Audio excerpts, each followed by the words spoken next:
Hi listeners, let's start the story. अब तक जागृति अभिनव की कार में बैठ चुकी थी।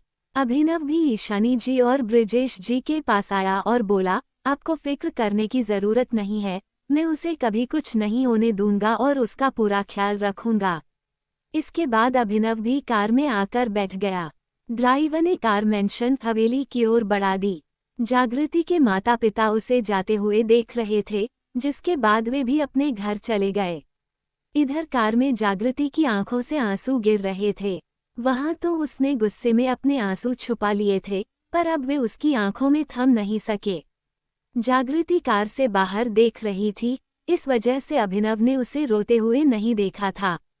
पर जब रोने के कारण जागृति की हिचकियां बंध गईं, तब अभिनव का ध्यान उस पर गया।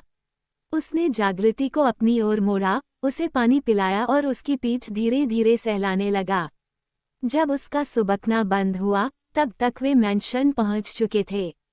अभिनव ने उसके आंसू साफ किए और उसकी नाक पर लगा थोड़ा बहुत सिंदूर, जो शायद मांग भरते समय गिर गया था, उसे भी साफ करने के लिए हाथ बढ़ाया, पर जागृति ने मना कर दिया। अभिनव ने अपना हाथ पीछे ले लिया, कार से बाहर आया और जागृति को बाहर निकलने में मदद की। इसके बाद वे अंदर की ओर गए, पर चौखट पर ही मोहिनी जी ने उन्हें रोका और पहले उनकी आरती की। फिर जागृति ने कलश गिराकर अपना गृह प्रवेश किया। उसने अपने पैरों की छाप एक लंबी सफेद चादर पर छोड़ी और फिर वे सब जागृति के साथ हॉल में आ गए। जागृति, जो हमेशा चहकती रहती थी, अब कुछ नहीं बोल रही थी। वो उन लोगों को ये जता रही थी कि वो उनसे बहुत नाराज है, क्योंकि यह सब उन्हें पता था, बस वही इन सब बातों से अनजान थी।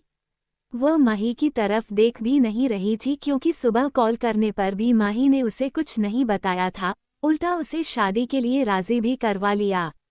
कहीं न कहीं जागृति माही की बातों के बाद ही मानी थी और फिर उसने अपने माता पिता की बातें भी सुन ली थीं। सब समझ गए थे कि जागृति नाराज है, इसलिए सब उसे मनाने में लग गए। आखिरकार जागृति मान तो गई, पर वह अब भी ऐसा दिखा रही थी जैसे वह नाराज हो। कुछ देर नाटक करने के बाद उसने बोला, अब मैं किसी से नाराज नहीं हूँ, पर वह अभी भी माही की तरफ नहीं देख रही थी। माही को भी समझ आ रहा था कि जागृति इस बार उससे कुछ ज्यादा ही नाराज है। जागृति को केक और चॉकलेट बहुत पसंद थे, इसलिए सबने उसे मनाने के लिए ढेर सारी चॉकलेट्स दी, जिनका वह मजे से आनंद ले रही थी। वो उन लोगों की बातें भी सुन रही थी जहां मोहिनी जी और मृदुल जी ने उसे अब अंकल आंटी कहने से मना कर दिया था। अब वो उन्हें माही की तरह मम्मी पापा कहकर बुलाएगी। इसके बाद मोहिनी जी बोली, आज सब तुम्हारी पसंद का बना है, चलो कुछ खा लो। पर जागृति ने कहा, मुझे तो अभी बस ये चॉकलेट्स खत्म करनी है और कुछ आरामदायक कंफर्टेबल कपड़े पहनने हैं। इसके बाद माही उसे अभिनव के कमरे तक ले गई, पर पूरे वक्त जागृति ने उससे कुछ नहीं कहा, जिससे माही को बहुत बुरा लग रहा था।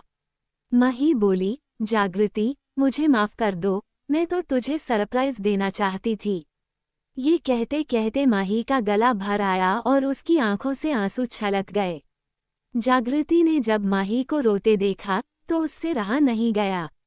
उसने माही के आंसू पोंछे और बोली, मैं नाराज नहीं हूँ, बस नाटक कर रही थी ताकि तू मुझे और मनाए, पर तू तो मनाने के बजाय रो रही है। ये ले, उसने एक चॉकलेट देते हुए कहा। माही बोली, इतनी सारी चॉकलेट्स में से बस एक।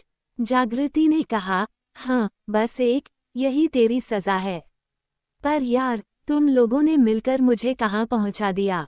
इस खड़ूस इंसान को मैं कैसे बर्दाश्त करूँगी। ऊपर से इस इंसान से डर भी लगता है। तू तो इसकी बहन है, फिर भी यह इतना स्ट्रिक्ट है, मैं तो इसकी कुछ भी नहीं लगती। माही ने मजाक में कहा, अभी तक तो तूने भाई का गुस्सा देखा ही नहीं है। जागृति बोली, यार मुझे पहले ही डर लग रहा है, तू मुझे और मत डरा। कोई उनकी बातें बाथरूम के दरवाजे से लगकर सुन रहा था। उस वक्त वे अभिनव के कमरे के दरवाजे के पास खड़ी थीं और दरवाजा पूरा खुला था। जागृति आगे बोली, यार, माना मैं ड्रामा और नॉवेल्स की फैन हूँ, पर मैं कभी नहीं चाहती थी कि मेरी शादी ड्रामे जैसी हो। मुझे तो एक प्रामाणिक ऑथेंटिक भारतीय शादी करनी थी, पर मेरी किस्मत में कहाँ थी। ये सब तेरे खड़ूस भाई के कारण हुआ है। तभी माही को अभिनव दिख गया और वह जागृति को बाय बाय बोलकर वहां से 9-2-11 हो गई। जब जागृति पीछे मुड़कर कमरे में आए तो पूरे कमरे की खूबसूरती निहारती रह गई। वो कमरा काफी बड़ा था और उसकी थीम सफेद, गोल्डन और रॉयल ब्लू थी। हर चीज बहुत सलीके से रखी गई थी। जागृति की नज़र अभी भी अभिनव पर नहीं गई थी क्योंकि उसने अभी पूरा कमरा नहीं देखा था। वह आईने की तरफ मुड़ी, गले की माला निकाली और बेड के पास टेबल पर रख दी। उसने साड़ी के पल्लू में जो चॉकलेट्स लपेट रखी थीं, उन्हें बिस्तर पर रख दिया। इसके बाद उसने अपने गहने उतारे, साड़ी की पिन खोली और पल्लू हटाकर बिस्तर पर लेट गई। वह गहरी सांस लेते हुए बोली, उफ, मम्मी की ये साड़ी, इसमें कितनी गर्मी हो रही है। ब्लाउज डीप नेक था, जिससे उसके सीने पर पसीने की बूंदें साफ दिख रही थीं।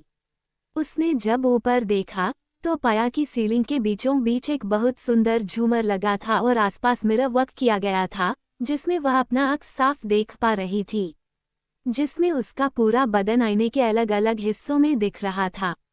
अभिनव की नज़रें उन्हीं शीशों पर टिकी थीं, जहां से वो उसकी शारीरिक बनावट, गोरी कमर, उभरा हुआ सीना और उस पर पसीने की बूंदों के साथ साथ उसके चेहरे को बड़े ध्यान से देख रहा था। ये सब देखकर अभिनव को अपने शरीर में एक जलन सी महसूस हो रही थी। वो इस वक्त उत्तेजित अराउज हो गया था, इसलिए वह एक बार फिर ठंडे पानी से नहाने बाथरूम चला गया। उसने दरवाज़ा बिना आवाज़ के बंद किया ताकि जागृति को भनक न लगे। कुछ देर बाद जब वो कमरे में आया तो उसने जागृति को चॉकलेट्स के बीच सोया हुआ पाया। वह बिस्तर के पास आया, सारी चॉकलेट्स हटाईं और जागृति के बगल में लेटकर उसे देखने लगा। सोने के कारण उसके पैरों से साड़ी थोड़ी ऊपर खिसक गई थी। अभिनव की नज़रें उसके गोरे पैरों पर टिक गईं। उसके पैर की छोटी उंगली से थोड़ा नीचे एक तिल था। अभिनव ने झुककर अपने होंठ वहां रख दिए। होंठों की ठंडक और बालों से गिरती पानी की बूंदों के एहसास से जागृति नींद में थोड़ा कसमसाए।